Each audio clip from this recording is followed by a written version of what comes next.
Inorganic agriculture, जिसमें किसान अधिक पैदावार के लालच में यूरिया, डीएपी, रासायनिक खाद, केमिकल पेस्टिसाइड्स और कीटनाशकों का प्रयोग करता है। अब इन सब चीजों से पैदावार की मात्रा तो बढ़ जाती है, लेकिन इससे फसल की गुणवत्ता शक्ति कम हो जाती है। अब इनऑर्गेनिक एग्रीकल्चर तो आपको हर जगह देखने को मिल जाएगी, पर बैक टू द नेचर, आज हम आए एसडीएम श्री सत्य प्रकाश जी कसना के खेत में, जहां हमारे दादाजी श्री उमेश जांगड़ की देखरेख में कई सालों से खेती हो रही है।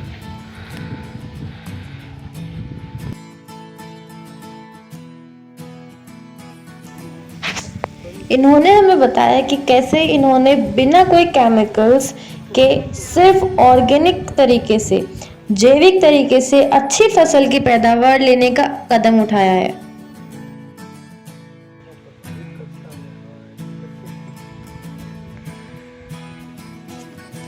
ये अपने खेत में कई तरीके की फसल उगाते हैं, जैसे चंदन, पपीता, आम, अमरूद, मौसमी, संतरा, नींबू, टमाटर, गोभी, बैंगन, करेला,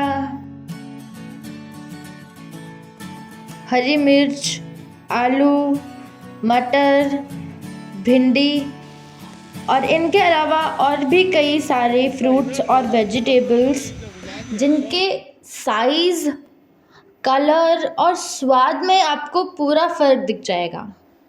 इन्होंने हमें फार्मिंग से रिलेटेड छोटी से छोटी जानकारी दी, जैसे कैसे ये घर पे ऑर्गेनिक डिकम्पोजर्स बनाते हैं, कैसे ये अपने पौधों को बीमारी से बचाने के लिए और न्यूट्रिशंस को पूरा करने के लिए बीच में गेंदे के फूल लगाते हैं, और कैसे किस टेक्निक से ये अपने पौधों में नाइट्रोजन की पूर्ति करते हैं सिर्फ ऑर्गेनिक तरीके से। फार्म हाउस में जाने के बाद में हमें प्रकृति से जुड़ने का मौका तो मिला ही, पर साथ में हमें कुछ ऐसी जानकारी मिली जो हर इंसान को लेनी चाहिए।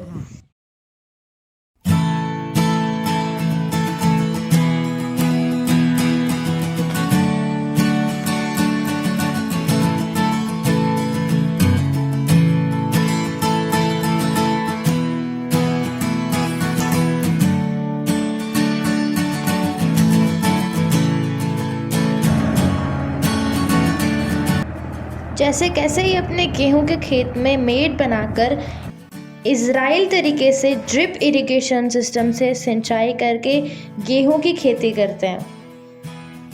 इन्होंने हमें ये भी बताया कि शायद ही झुंझुनू में कहीं पे ड्रिप इरिगेशन सिस्टम से सिंचाई की जाती है।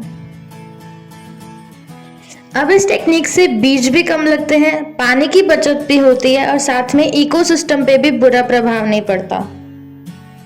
ये अपने गेहूं के खेत में 1 बीघा की ज़मीन में सिर्फ 3 किलो बीज डालते हैं, बल्कि आमतौर पर किसान 8 से 12 किलो तक बीज डालते हैं।